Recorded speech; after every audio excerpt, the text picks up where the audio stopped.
Hey everyone, this is Dr. Casey Johnson. Thank you so much for taking time to listen to the Unlock Wellness podcast.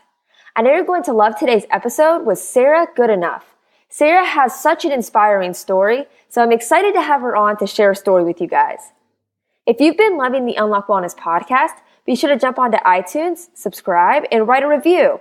It really helps me out a lot, and I really appreciate all of the feedback and support.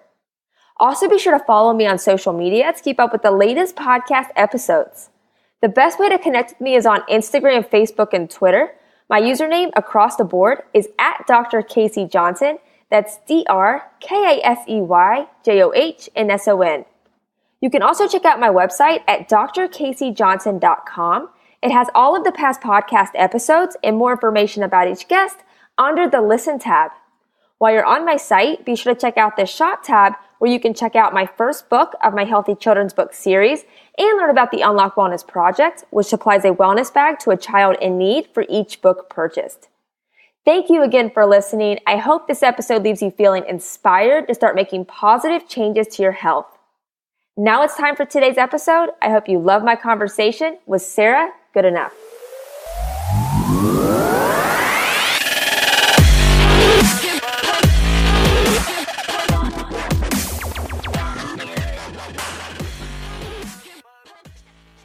Welcome to the Unlock Wellness Podcast. I'm Dr. Casey and excited for today's guest. I'm here with Sarah Goodenough.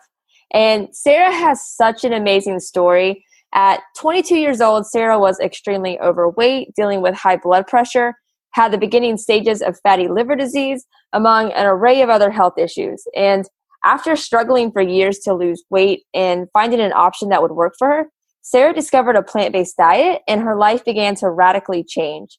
She has lost 150 pounds and is now a runner and doing some incredible work with her company, Kitchen Verde. And her story is extremely inspiring, so I'm excited to have her on to share her story with you guys. But Sarah, thank you so much for taking time to come on. I'm excited to have you. You're welcome. I'm so excited to be part of this. And, I've listened to your podcast a few times and you've had some really cool people on, so I feel honored. I appreciate that. No, that means a lot. Yeah. So, Sarah, let's just jump into your backstory. First off, where you're from and what your health and wellness looked like at a young age. So we kind of understand how it progressed over time. Yeah. So I am from Rochester, New York. I currently live here now. When I was growing up, my diet varied a lot based on like if my mom was working versus if she was home, because my dad, although like one of my best friends, amazingly brilliant man, he wasn't really into like what healthy food was, ironically, because he's from Ethiopia where they eat a primarily plant-based diet. But my mom would cook healthy. And then when she was working, she's a nurse. We would do a lot of fast food. And I remember like, oh my gosh, my sister and I would just like beg him for McDonald's and he would always give in.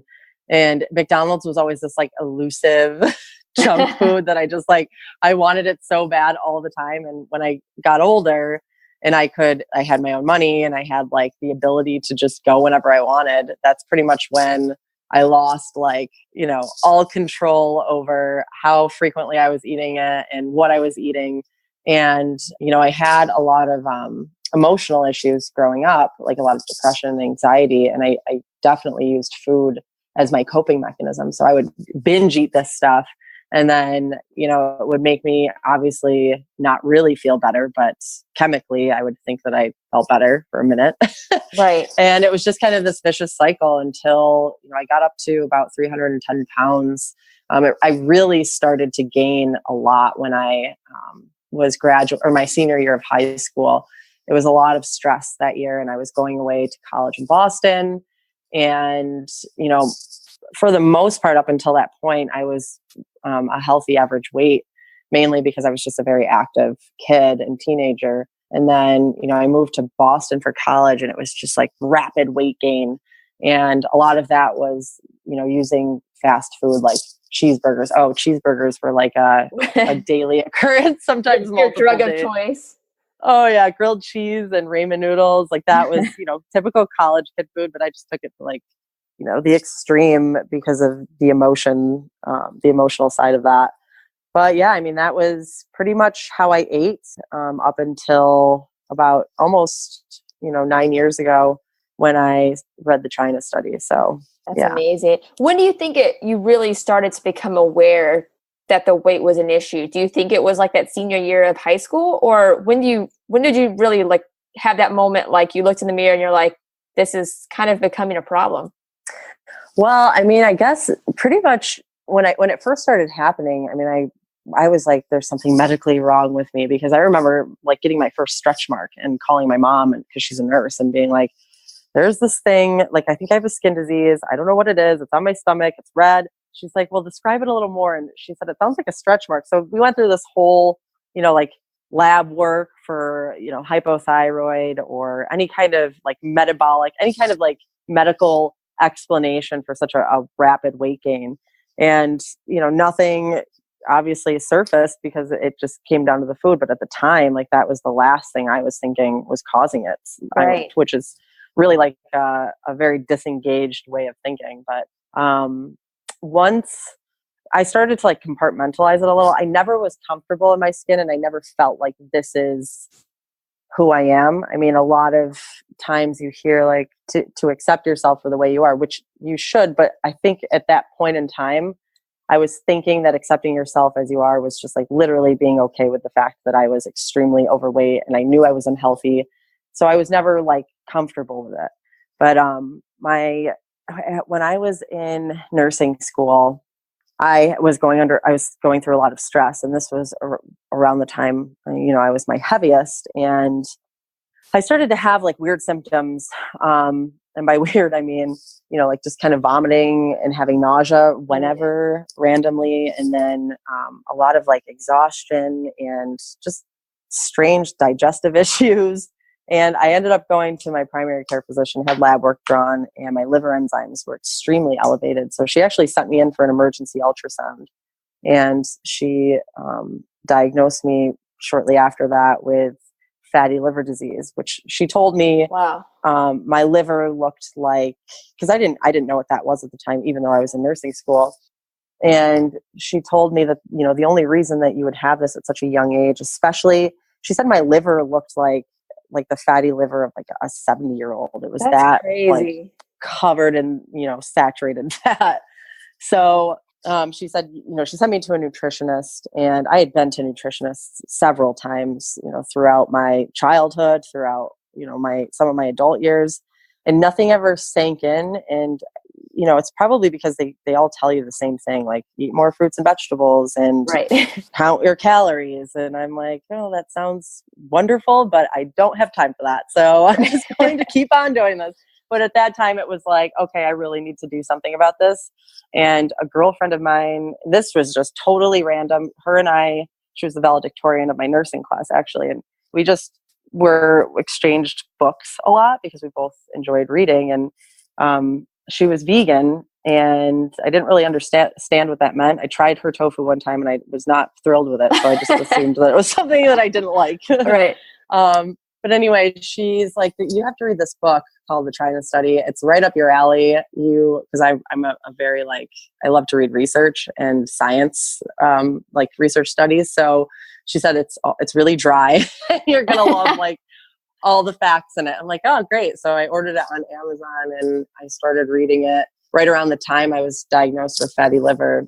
And everything started to change at that point, because I began to connect the dots, and everything finally made sense, nutrition and disease wise. And it was just like a light went off, and oh my gosh, like, is this real? Like, I started like reading research studies that I could find, and like the ones that were in the back of the China study, I was like, I have to like check to make sure this is actually like right. a fact. So that was pretty much around that time was when I was like, okay, it's time to really change here. Yeah, no, that's amazing. And it's so crazy that you were at that level with fatty liver disease. I mean, just think about especially now, how many young people eat like that all the time. Like, think about how many people have that and just don't realize it too, It has absolutely. to be a lot. Oh, it's got to be. It's the majority of our population. The problem is, we don't. everybody thinks that most of our diseases are age related. So you don't get tested for certain things or have certain labs run until you reach a certain age that these diseases tend to manifest where you would need like symptom management. So a lot of these people are like, oh, I eat steak and chicken 3 times a day and I just ate like a whole entire box of mac and cheese and I'm skinny and I'm fine. But it's like, no, you just haven't had the right blood work done. And everybody also doesn't realize that when you are diagnosed with a disease, it doesn't mean like you just recently like contracted Right. it. Like it's all a built up over time. And it's very, it displays itself different for everybody at different times because it's obviously all based on how much, bad, like saturated fat, animal-based fats that you're consuming and protein over time and, the frequency and the consistency of it. So, it's great. It's probably amazing and also like sad how many people have these diseases at such a young age and they just don't realize it. That's so true. And that is a really interesting point to make about the testing and how it is done at certain age. So you find it more at those certain ages, because even knowing, what I know, I've never really thought about it like that, but that is a very interesting point to make. And that's just so crazy. And like for you, you had gone through a lot of different like yo-yo diets, right? Trying to figure out what worked. So whenever you found, well, first of all, the emotional toll on that, I'm sure, is insane. But like when you found the China study, even with all of the research there, did you still have some skepticism because you tried so many things and it's just so discouraging? It wasn't so much that I had skepticism. I guess like at that point I became like awakened to, okay, there's something. So I'm very like, I pick up on patterns like really easily. So there's something that isn't going right with these fad diets, like Weight Watchers and, like the calorie restriction. And then there's something that some people are just able to do that stay healthy and fit their entire lives. And like, what is the difference there? So, what I kind of figured out is it's similar to like being in school and memorizing versus actually connecting the dots and making connections and understanding the concepts at like a basic level. Like diets, they're meant to like, you have to like count calories and you have to like weigh your food and count points. And it's not sustainable behavior because there's no way that the average person, unless they have some type of like obsessive disorder, it's a very obsessive. Yeah. Oh yeah. And then it becomes like, okay, well, you're just going from one obsession to the next, right? Because you're going from, using food as a coping mechanism to like, okay, I'm going to obsess about this diet and like staying on the diet and checking checking how many calories are in it and weighing it. And if it's like an ounce off, I can't eat it, So it's like really, once I read the China study and made the connection with food and nutrition to disease and was able to like see the research itself, at that point I was like, okay, well, this is the right way to like eat.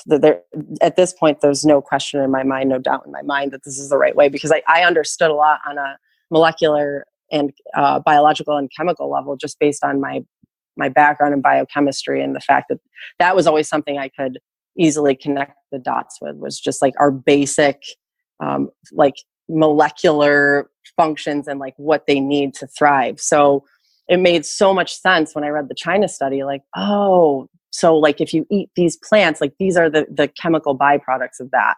And I knew already like what those chemical byproducts did for the systems in our body and like vice versa with eating, animal-based fats and protein. It made a particular byproduct chemical that I already knew caused inflammation in our body. So at that point, like I understood the science and I knew that this was the way that we should be eating to prevent and reverse disease. But I also, there was like a component that it didn't include, and that was the mental and like kind of like this disengaged component to how we eat in America. And that has to all be connected too. And that's when I realized that I had like a food addiction. Like I was just using junk food that already had like all these chemicals and also created these chemical byproducts in my body that would naturally or biologically like cause me to be addicted to them. But I was also using it as a coping mechanism. So it was like this kind of double-edged sword where it was like a terrible cycle that had to be broken with some like serious behavior change. So, and I read a lot of books about, like practical things that I can apply to my own life. And at that time I read a book about the science behind habits, and also like mindfulness. I read books about mindfulness. I read books about, like kind of visualization and like how that played an important role with behavior change. So once I kind of tied all of that together, I was able to figure out how to make a sustained lifestyle change that, didn't feel like a diet anymore, because I did start eating plant-based, but I waxed and waned with it for so long because it was just so hard to give up the cheese, or it was so hard to give up, something that I really liked. But then when I understood what the science was behind, behavior change and, like sticking to something consistently for a certain period of time, will make it a little more effortless. So I did it that way. And then the rest was history after that. Right. No, I love that, because I mean, they do go hand in hand. You really can't do one without the other for long term. It's just, I mean, it just isn't going to be sustainable, like you said. How long do you think it was from the time you decided to go plant-based till when you decided to really dive into the behavioral science of it as well? Was it pretty close together, or was there a little bit of a gap? I'd say it was pretty close together. It's funny because when you look back on things, you can kind of see like the progression of like how things just unfold the way that they're supposed to. Because, I read this, I got diagnosed with this disease. I read this book. And then shortly after that, I was on Twitter and I saw like Gwyneth Paltrow like tweeted a book called Within, that it's a book on love and weight loss. And she was just like, everybody has to read this book. And I read it like 3 times. And for some reason, even though I don't really like follow Gwyneth Paltrow that much, I mean, she's pretty cool, but I just was like, I have to try that book. So I bought that book, and the book had nothing to do with like what the method or process behind losing weight was. It was all about like mindfulness and how that, and like love, and like accepting yourself the way that you are so that you can move forward and change. It was more like just the mental component, but with a process associated with it. So I read that, and then I read the book about habit, and everything kind of started making sense at that point. And I'd say, it all happened, all these books and like the changes all happened within like a 6-month period, crazy. Of all of this kind of unfolding. So yeah. That's cool. No, that is cool how like certain resources just kind of show up when you need them. Like for me, like Rich Roll's book kind of popped up out of nowhere when I needed it. That so it's just like, it's cool how those just, they're there at the right time. And then right. Yeah. So I think that's awesome. Whenever you really started to dive into it, you're changing your behaviors and habits, and also, you're eating plant-based. What were the immediate effects that you felt, or did it take some time to really notice? Well, I'd say when I first did it, the first like week or 2, I just remember like I got these weird headaches. I'm like, what is going on? Am I protein deficient? No, wait, that doesn't, you know what I mean? Like you're like, I'm already dwindling away. Right. And I'm like, wait, no, I'm not protein deficient, because it's hard to like break that like thought process too, that's just like beat into you for so long. So, I felt like crap for a little while. And then after that, like I just started to feel so much more energy, and it was like, who is this person that I am? And I became more focused, and it was almost like I was coming, like my eyes were just being like opened to everything that was going on around me, because I was just so present from like being more mindful about what I was doing, like with my food and eating and coping and things. So it was definitely just so much, oh gosh, it was like just very eye-opening.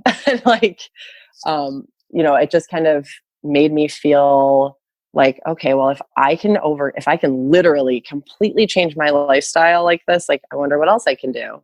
So I started, like working out, and I started like reading more and wanting to like learn more and grow more and just be like understand everything I possibly could about plant-based nutrition and how it ties into disease, and also like how to help people apply it to their own lives. Because as a nurse, I was a critical care nurse, so I would see the unfortunate like end stage results of a lifetime of poor nutrition and lifestyle habits. And it was just like, okay, well, how do we like implement this in the hospital? And at the time it was like, it just seemed so impossible.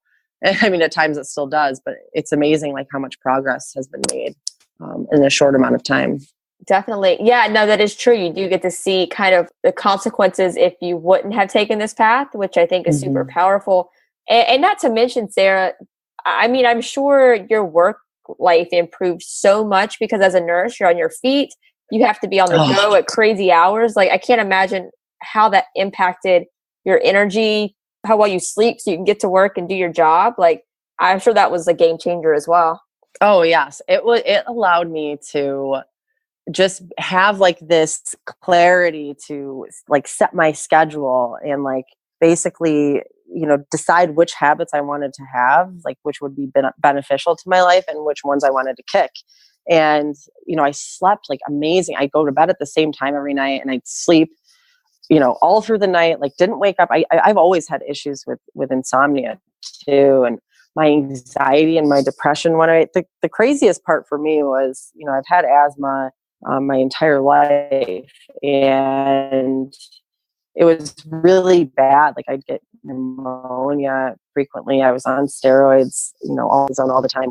That went away. I was just like, what? Like, how does this work? Like that was when I started to become even more curious. And then, then my anxiety got better. My depression, I've been medicated for depression since I was, around 15 or 16. And I started to wean off of my medication, and then to the point where I didn't even need it anymore. And I haven't needed it since. So it literally has completely changed my entire life. And, it's incredible. Like I almost feel like I don't even remember anymore, like what life was like then. I just remember that I was very insecure and, I didn't feel like good about myself, but now it's just like amazing. So yeah, no, I mean, it's incredible. And I mean, you've lost 150 pounds, right? Is that right? Or yeah. I mean, I fluctuate obviously like anybody else would, 5 or 10 pounds, but sure. Yeah, it's about that. So how long did it take you to lose that much weight? Was it pretty quick, or was it just over a few year period? I'd say the first year it was, I lost almost 100 pounds within the first year, but I was also very heavy. So, that's not going to be everybody's experience. But I was, over 300 pounds. So that was what happened there. And I didn't exercise at all. Like I just focused on changing my habits and changing my lifestyle and what I was eating. And then I said, once I can get this down for a while, then I'll try doing, some exercise. And so the rest of it, the first 100 pounds like that came off within the first year. And then the rest of it was just kind of gradual progression, through exercise and working out. I never had to play around with my nutrition, except when I started running long distance. And that was only because I had to increase, calories. And other than that, it was just like gradually adding in, some walking here and there and some weightlifting, and then running just kind of happened. Like literally my friend was like, do you want to do a half marathon? And I was like, I have a lot of energy. Sure. Why not? And then I started training for that, which based off of like a piece of paper she gave me that from like Pinterest on, how to train for a half marathon. I like it. And then, yeah, it was pretty crazy and intense, but I mean, I was like running two times a day sometimes. Like I just had so much energy. It's amazing. Like how great you feel like when you're eating right and you're too. Yeah, no. So Sarah, you have 2 young sons, right? So when did that take place on the timeline? Well, my oldest, he was only, about 2 when I started doing this. So that was really tough because, he was used to eating like chicken nuggets and grilled cheese sandwiches. And so that was a little harder to break. By the time I was pregnant with, my second son, I was already plant-based, and, that pregnancy went great compared to my first one. And, right off the bat, I just knew, like what to give him, what not to give him. And, he never had many issues with anything. Whereas my oldest son, oh my gosh, he had so many digestive issues, so many issues around food in general. Like it was awful. He was very fussy, and the pregnancy was, I was pre-diabetic by the end of the pregnancy. So it was like night and day difference, but they're good now. Yeah, no, obviously you wish you would have had that your first pregnancy too, but it is interesting to see, for kind of like an experiment for you too, because you get to see the difference between when you don't do it versus when you do, plus the health issues with the first compared to the second. And I think that's super helpful for people that may have a lot of questions with that, or like new moms who are pregnant. Like, I think it's super helpful for people to hear just the difference between the two. Oh my gosh, it was night and day different. I had to be induced for my oldest son because I was also preeclamptic. So and the recovery from that was awful. The labor was awful. I mean, when I had my second son, my pregnancy was just like amazing. I was full of energy the entire time. Like, I had no, like swelling in my feet. I barely gained weight. I mean, like a very healthy, reasonable amount of weight. And my blood work was phenomenal. My blood pressure was phenomenal the entire time. And I gave birth to him naturally. It was like the best, easiest labor and delivery. I mean, I left the hospital, and it was just like two totally different experiences. That's amazing. No, I love that.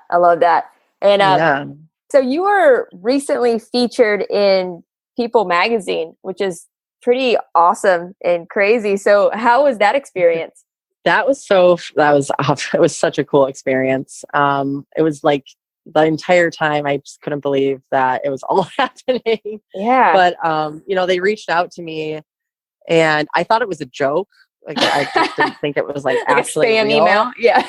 Yeah. I mean, they sent me like this questionnaire and asked me to fill it out and send like a picture of myself, a before and after picture. And I was just like, well, I'm just going to do this and see if it's actually legit. And sure enough, I got like a couple months later, I got a phone call, like it said, like it was from New York City, and I answered it. For some reason, I just had this feeling when I was about to answer it that it was them.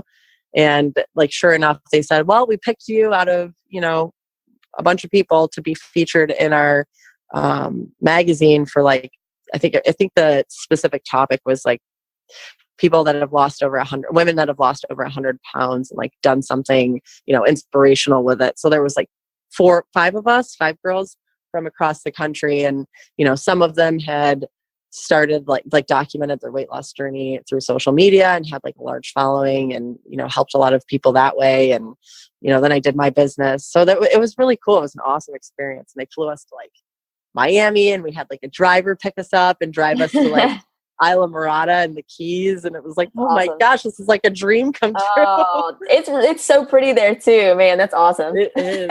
Yeah. It was so cool. That is cool. So how was it post that experience? Like, did you have a lot of people reach out to you or ask questions, or like, how was it once the magazine published it?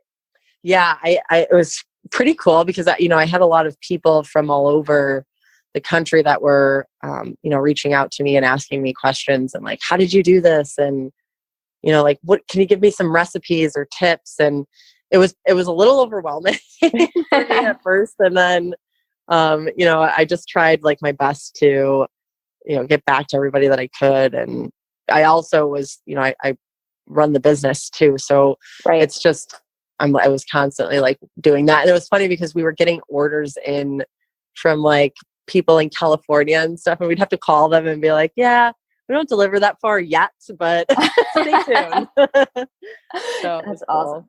Yeah. And to kind of speak on the business. So when did you decide that you were going to start Kitchen Verde? What inspired it? And how's that been so far? Well, I've always enjoyed cooking. And when I went plant-based, I bought a couple cookbooks tried the stuff that was in there and just was like very, like, cause I'm just like more about like, I love a lot of flavor and like, I'm really creative with cooking. So I wasn't thrilled with a lot of the recipes that I'd found at the time. Obviously there wasn't as many cookbooks as there are now back then, but I decided to figure out the foundations of how to cook oil-free and plant-based and bake. And then once I understood like the foundations of it, you can essentially like take any recipe and like, fill in the ingredients with a whole food plant-based ingredient and then apply the cooking techniques to it. So I was I was working in the hospital. I was going to school. I actually went back to school for a post-bachelor's pre-med program. That was originally what I was going to school for. I have an undergrad in biochemistry and then just decided like, I don't know what I want to do. So I became a nurse because I enjoyed patient care and actually being able to kind of like work one-on-one with patients, and then went back for the post-bac pre-med program and finished that. And then shortly after I did home care while I was back in college doing the pre-med program. And I was like, started making like nutrition sheets for my patients that were, recently discharged from the hospital with like, let's say, heart disease or high blood pressure, and put on like a medication and given no like understanding whatsoever of how they got it, why they got it, and how they can actually fix it, as opposed to masking the symptoms until they need a dose increase. So I created things through my job and, would share those with some of my patients to help them understand like what they could do to not have to take the medication, because especially with newly diagnosed patients, they get on these medications and then they feel the side effects right away. And they're just like, I don't want to be on this. Like, it's terrible. I can't and then of course the side effects kind of go away and people tend to like forget about that at a certain point. But it was great to be able to have that like window of time where they were just like miserable about the symptoms that they were having as side effects with the medications. And like, well, if you, eat this way, you might not have to like take this for too long, or you might, not have to go up in your dose. So, that was like what I was doing for a little while. And then a friend of mine was complaining of like symptoms of high blood pressure, and he was a bodybuilder, and I knew how much meat he ate a day. And I just knew right away that I had everything to do with his diet because he was only 30. So I took his blood pressure a couple times a day for a week, and, consistently, sure enough, he had pretty high blood pressure, like would need medication.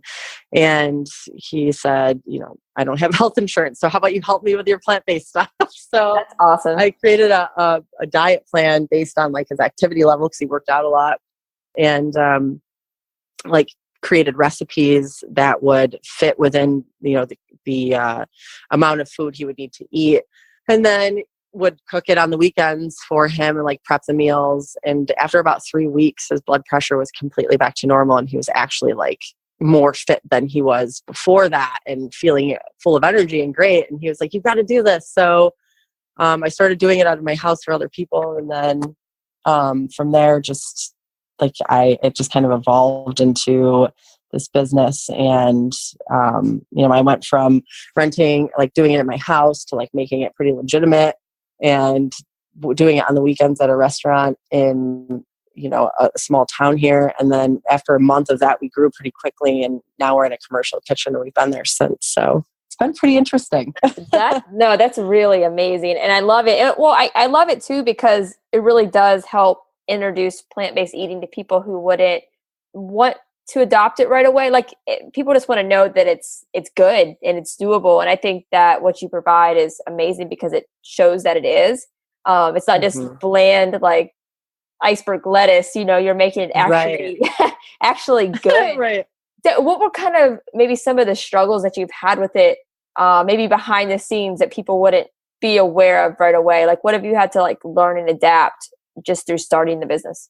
Yeah, I mean, oh my gosh, I had no idea what I'm sure there's a list. what I was getting myself into. But I just knew that it was important enough to like fight for it, no matter what I had to do. So, I mean, being like having a medical and science background and then going into business as a business owner, in itself is difficult because you feel like you don't know anything and that everybody else that's in business knows better. And then, after a few experiences with those people and realizing, like there's different types of like entrepreneurs. There's, the kind that they just, they really want to make money and they know how to make money well. And then there's the kind that just have like a passion and a purpose and a vision of what they want and how this can like unfold and help other people. Right. And that was the type of, entrepreneur I was. And I didn't mix well with like the money focused business entrepreneurs. And so, they wanted to come in and like mainstream this and basically make it like the next, Weight Watchers. And it's like, wait, no, that's the problem. So no, let's refocus here. Yeah. So there was a lot of like becoming confident in my own ability to, create a business that was not like something that existed, but something that everybody could learn what plant-based nutrition was, but also like, here's the actual food and, try it because it's really good. It's not like what you would think it was. So that's, that was like a struggle, like just becoming confident in my ability to be a business owner. And then, from there, there's just like plant-based meals they can be very simple, but that was not the concept behind what I wanted to do. I wanted to create things that, the average person would be used to texture-wise and maybe flavor-wise in the standard American diet, but make it healthy, whole food, plant-based, and oil-free. So that meant like putting a lot more work into it. And the recipes are much harder because you're not just taking a slab of meat and like cooking it and then adding a side to it. Like you're literally putting so many different whole food ingredients into, like to make a lentil loaf as opposed to like just putting hamburger in to make a meatloaf. So it's been a lot of trial and error and seeing like what works in production or what's just cost too much time or cost too much money to like do. So it's a constant struggle and it's an uphill battle sometimes. But, in the hard times when you like refocus on what your purpose is, which is, changing the way that people view nutrition and, putting the information out there for everybody to like understand themselves, but also providing like, we joke and call it like a food pharmacy. Because to me, it's like, love it. Food really is medicine. And like, here's your like medicine alternative. And it's not going to make you feel like crap. It's actually going to make you feel really good. Right. Yeah. And I'm sure obviously it helps with those struggles, like you're saying, just because it is so rewarding, the work that you're doing. Mm-hmm. And I'm sure like you've had some awesome stories of people that it's helped and people get back on the right track. So it's, gosh, yes. I'm sure it's just amazing. That's the best part. That's like the most motivating thing. I mean, I have this like love and like passion for our customers. Like I do my own like kids in a way, not obviously like it's much different, but in this way that I just like, I become like so overjoyed and proud when they tell me like, oh, I've gotten off these medications or I'm not diabetic anymore or like, like just so much stuff. And like people that are in their 70s and 80s sometimes, because we do get a lot of physician referrals, and it's just amazing to see them not only like defy their own preconceived notions about like what their life might be like in older age, but just everybody's like, people are just so shocked by the fact that they're able to do these things at like 70 years old. Yeah, you're right. Because I feel like that age range is kind of overlooked, and it's just kind of like, yeah, just take this and that's it. Because I mean, if you're 70, you have like, you could potentially have 30 more years of life. Like that's insane. Like to give up at 70, like you are a kid, you 70-year-old. Like eat your veg. No, right, exactly. You could get off medications and actually do some really amazing stuff for a long time. It's I think it is overlooked. Yeah, completely. And once I started to understand too, like what aging really was, and like what it's amazing when you learn and understand like how much nutrition and environmental factors contribute to like what you think is just, it's just old age. Like, no, it's actually really not. And especially like I have like this one customer, she's she's in her late 70s, and she had a pretty sedentary lifestyle before, and she's been with us for about a year and a half, and she's running like races almost every weekend during like race season, and she's running half marathons and 5Ks, just anything she can do running wise, she'll do it. And she's like, I feel younger now than I did like 40 years ago. So awesome. It's pretty cool. Yeah, no, I love seeing all of the, because, I'm sure we both follow a lot of the same people on like Instagram and stuff. Like when you see like the older people who are just like killing it in whether it's running or CrossFit, and they're just like ripped and they're like 80 and they're doing like you said, like half marathons or marathons. And I'm like, I guess I can do a marathon then. If Betty Lou is doing I know. Weekend, I'm like, better start training. But Jerry's over there running laps around the 20-year-old. I'm sure, like it's crazy, but I mean, it's so inspiring though. So I really like respect the work that you're doing. I think it's gonna help change so many people's lives. And Sarah, as far as like future, like do you have anything planned or just continue to build the business and everything you're working on, or is there anything that you just want to put out there and share?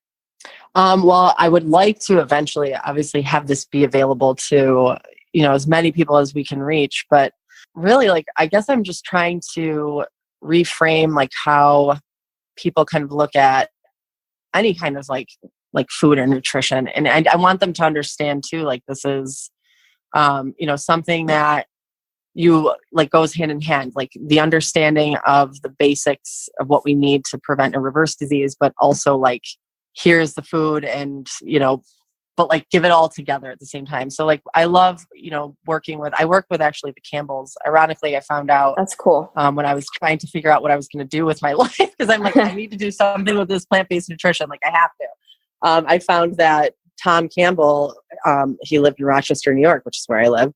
And he had this program called Nutrition and Medicine at U of R, which was a school I was going to for pre-med. And I reached out to him, and we've done like a few jump starts together, and we're working on some research studies that will literally change, history and how people look at it. It'll just give the facts to like, okay, well, here's the disease, and here is like the actual research that proves that this helps with this particular disease. And it's been amazing to work with people like that, and people like you that have these podcasts and this reach where they can educate others on the importance of the nutrition, and then, like help promote each other so that we can kind of put these things hand in hand, as opposed to, here's just like a food service and here's, like some information on plant-based nutrition. So working with other people like you and like the physicians here in Rochester to bring this like mainstream more as like a way to be healthy, prevent disease, and help, reverse some diseases, as opposed to like just a convenient like meal delivery service. Absolutely. No, I love that. And I love that you're working with Tom Campbell. Is there a Plant Pure Nation 2 documentary coming out with all of the results? Because I think that would be awesome. I know, it would be so cool. I mean, his brother, I think, is the one that does more of the Plant Pure Nation, but what Tom and his wife Erin are doing here is just absolutely incredible. I mean, the research, everything that they're doing in their research is with plant-based meals. And I mean, they're testing different types of diseases, and like all the most like, the best like testing that they can do to just like show, on paper, like visually, like this is how effective this is. And it's just like, it's so cool when he's telling me like, this is going to get published in a medical journal, because it was actually like really significant, because we've done some like 2-week jump starts where they did like biometric testing before and after, and all they got were plant-based meals for 2 weeks, and it made like that much of a difference. So hopefully like, at some point, because these research studies, they take a while, but at some point like the information will become mainstream, and I think it'll change everything. It'll start a big like wave of change within our healthcare system. That's amazing. No, that's going to be really exciting. Like you said, it's just going to open a lot of eyes and make the awareness even larger. And I think that's incredible. So that's amazing. So congrats on all of that, because that's very cool. And yeah, so do you have any races coming up? I know you were talking about the half that you were going to do. Yes. I don't have anything coming up until oh gosh, March of next year. But I did run this amazing race in Colorado with actually a bunch of other plant-based Oh, folks was that it love. Leadville? Yes.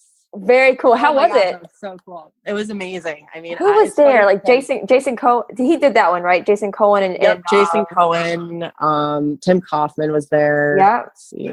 There's just like a bunch of like Oh, so PJ many. Swingle, like a bunch of people that were, it was cool to like connect with other people that just had such a similar experience. And I mean, the entire race, it's funny because I didn't have time to train for this one, which was ironic because it's also the hardest. And How far? is one of the It's hardest 100. It's 100 miles, right? Well, I didn't do the 100. I just Okay. didn't know. I'm not there yet. But I did the heavy half, which was about almost 16 miles. Okay. Well, you still a start lot. at 10,000. Yeah, it was intense, but especially because you start at 10,000 feet altitude and you run to like 13,100 and then back down the mountain. So that was like interesting, but I didn't have a lot of time to train for it. I'm like, I just want to do it. So I started focusing actually on my nutrition and, eating things that were really high in antioxidants beforehand. And I also like high in natural nitrates. And I brought steamed beets with me and ate them every 60 minutes because, I researched it and knew it would last for 75 minutes and it would give me like constant oxygenated blood flow to my brain. So I didn't go crazy with the altitude sickness. So I was worried about that. And then two, just so like I wouldn't cramp up and, it all worked out with my nutrition. So it was awesome. That's amazing. No, I remember seeing the pictures for that race and I was so jealous too because there was like a handful of podcast guests too. I'm like, I need to meet so many people in person. That would have been like a perfect like little meeting right there on the trail. Oh yeah, and Lance Armstrong was there. That was I would love to say I ran by him, but he actually ran by me. But it was pretty cool to like see all these people and oh my gosh, and the views were like just so amazing. It was an awesome experience. I'm sure. That's amazing. What is the race in March?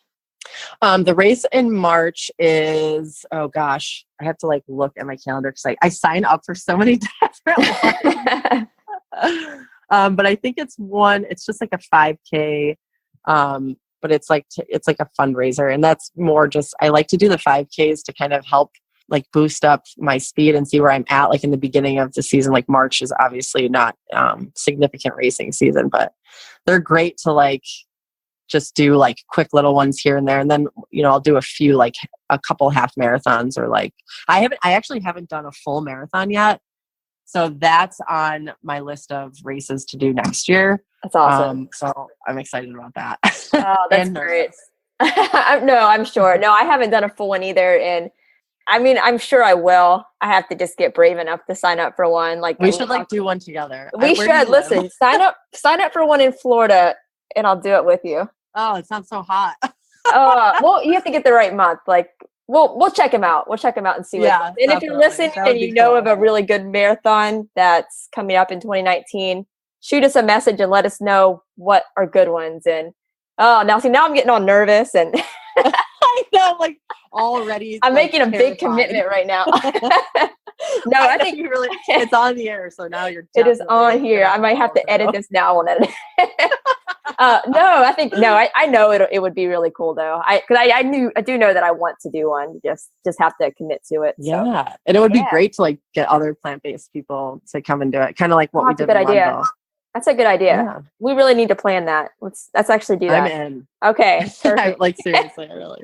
Awesome. No, I am too. Let's do it. All of that is super exciting, Sarah. I like I said before, I think your story is amazing and the work you're doing is super inspiring. And what is the best way for people to follow you on social media? That way they can keep up with everything that you're doing, your business, and then keep up with our training in 2019, apparently. Yeah. Yes. Seriously. Well, on Instagram, I think my name is like Sarah, Sarah, like with an H, period. And my last name is Goodenough, spelled good enough. Which is an awesome last name, by the way. We didn't cover that. Thank you. And then Facebook, same thing for my personal page. And then our Kitchen Verde page, we post a lot of recipes and articles and podcast interviews, things that are, relevant information. And that's just Kitchen and Verde, Verde. And then my website is www.kitchen-verde.com. Perfect. Yep. I'll put all of those in the show notes. That way people can just go click and give you an ad. But Sarah, just closing question that I ask every guest. But if you just had one piece of advice for the audience, maybe it's been your biggest takeaway through your wellness journey so far, but if you just had one piece of advice to give, what would it be? It would be, let's see, oh gosh, I guess to just to realize that like everything is for the most part with your nutrition is in your control. I mean, everybody gets a lot of anxiety when it comes to losing weight, and there's the I can't, or I just can't do this, or it's awful. But just understand it's a habit, and you just have to consistently do it for even just a short period of time, and it gets so much easier. It gets better. Just keep pushing forward. Absolutely. No, that's perfect, Sarah. And just thank you so much for taking time to come on. I loved having you. You're amazing. And yeah, just thank you so much. Thank you. Thanks so much for doing this. It's awesome. And I'm really excited about our marathon in Florida. Yeah, let's do it. Thank you guys so much for listening to today's episode. I hope you loved my conversation with Sarah. She's doing so much positive work, so be sure to give her a follow on social media to keep up with everything that she's been working on. You can find her social media links that we talked about in the episode in the show notes, but you can also find them on my website as well at drkaseyjohnson.com. That's drkaseyjohnson.com. Click on the Listen tab. Then from there, you'll be able to see all of the past guests that have come on the Unlock Wellness podcast, read a little bit about each guest, and be able to click on their social media links, websites, all of that. So all of Sarah's information can be found on my site as well. If you guys loved today's episode with Sarah, be sure to jump onto iTunes, subscribe, and write a review. It really helps me out a lot, and I really appreciate all of the feedback and support. Thank you guys so much again for tuning into today's episode. I hope you loved it. I hope it inspires you. And most importantly, I hope you take action.